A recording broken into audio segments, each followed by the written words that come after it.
There are three types of welfare that we are going to discuss in this video. One being institutional social welfare, which is preventative for everyone and includes things like free daycare, education, social security programs, free medical services, government-funded scholarship programs, and housing subsidies. And it gives each person equal opportunity. And in that philosophy for that is everyone deserves to be supported, not just the poor. The next one is developmental social welfare, with the emphasis that the empowerment of the individuals, families, groups, and communities, and uses them as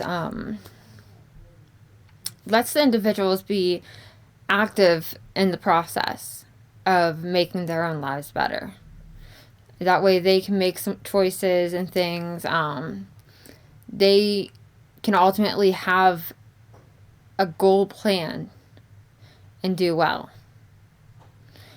That social welfare type has the people they are helping actively helping themselves.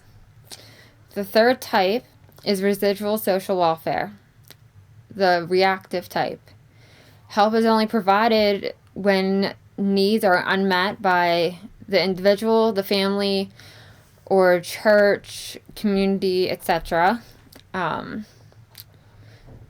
Things that this group has incorporated or would help would be women, battered women with children, orphanages, mental institutions. This one is viewed as a safety net, like the last resort option. After you have tried everything else, this is where you go. With this type of social welfare, it sees the poor as incompetent and second-class citizens. It is supposed to be temporary and viewed negatively, which, in my own life, I've heard stereotypes about people being on welfare. They're looked down on. They are mistreated. They're bullied, harassed, you name it. I've been on welfare. I worked 40 hours a week and had help through welfare. I got food stamps. I got reimbursed for paying for health insurance for me and my daughter. And you know what? I was not ashamed. I will not let pride get in my way of helping me help my family. And I think a lot of people, they hear these negative things and decide that they can't accept the help because they don't want to be viewed negatively. Honestly, all three of these programs together are good.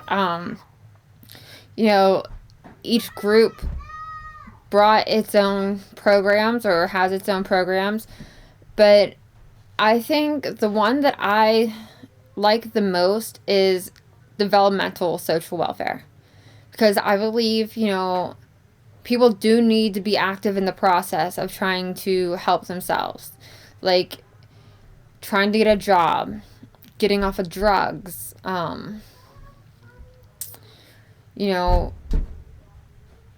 doing therapy, things like that.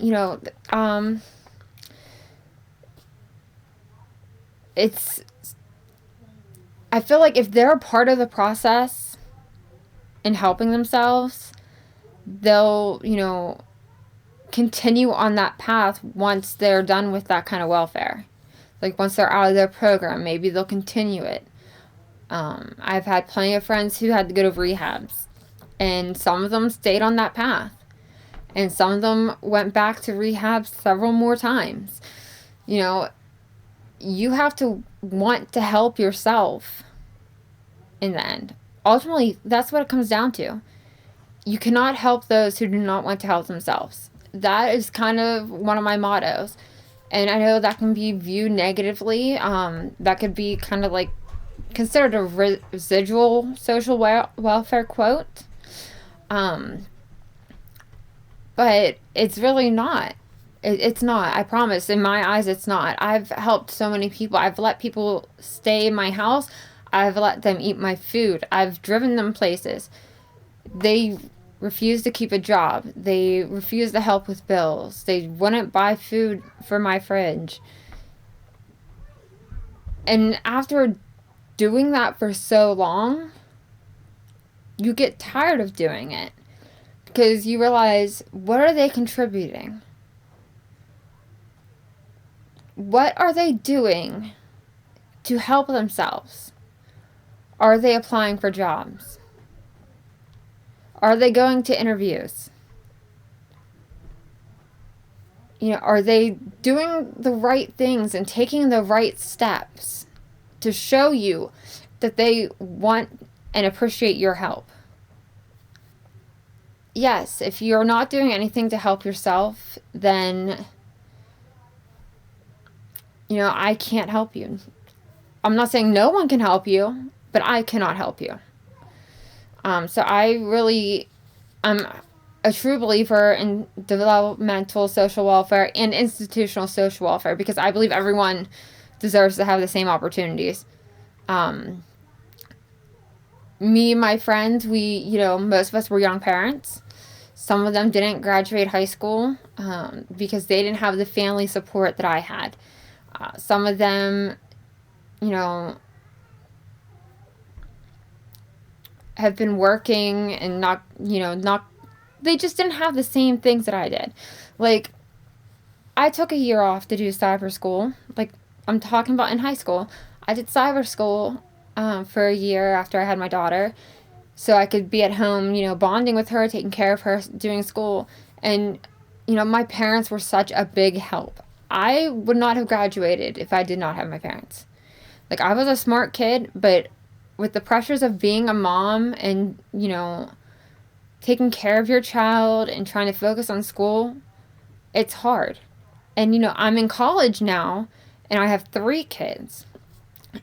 And it's still hard. I'm married. He helps with the kids. My parents help with the kids. And it's still hard to remain or contain that balance. But I do believe if people all had the equal opportunity, some would succeed, some would not. But at least you could say that they had the same opportunities and they could have made it to the same place.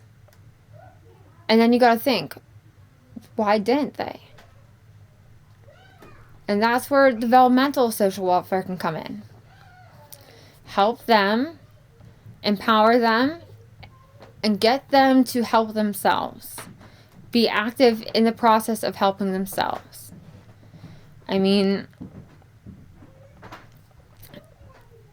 there's no shame in needing help. And I think that a lot of people don't realize that, and they let their shame get in the way. And I think that was a big thing between all these different types of social welfare. The poor people were being looked down on, no matter what their situation was. And some developing colonies, they, helped everyone. And others, they said, good luck, buddy. It's just, I'm a very giving person. And sometimes that's a good thing. Sometimes that's a bad thing. You just have to have a balance. So I think ultimately, each of these programs have something to offer. But I'm more about empowerment.